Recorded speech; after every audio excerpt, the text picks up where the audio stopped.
श्रमदानातून वनराई बंधारा बांधण्यात आला। आज दिनांक 16 नोव्हेंबर 2024 रोजी मनमाड तालुका कारंजा जिल्हा वाशिम येथे लोकसहभागातून व श्रमदानातून वनराई बंधारा बांधण्यात आला आहे। वनराई बंधाऱ्यासाठी लागणारी रिकामी पोती हे शेख युनुस शेख फजल यांनी स्वतः आणले व गावातील विजय ज्ञानेश्वर ठोंबरे, वासुदेव सहदेव, प्रवीण बलिंगे व इतर शेतकरी होते। सोबत मनमाड येथील कृषी अधिकारी श्री प्रवीण ठाकरे हे सुद्धा होते व त्यांनी वनराई बंधाऱ्याचे फायदे सांगितले।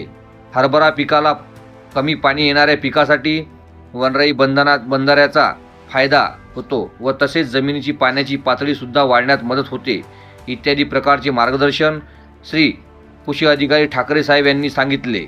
कारंजा ग्रामीण तालुका प्रतिनिधी सय्यद फारूक।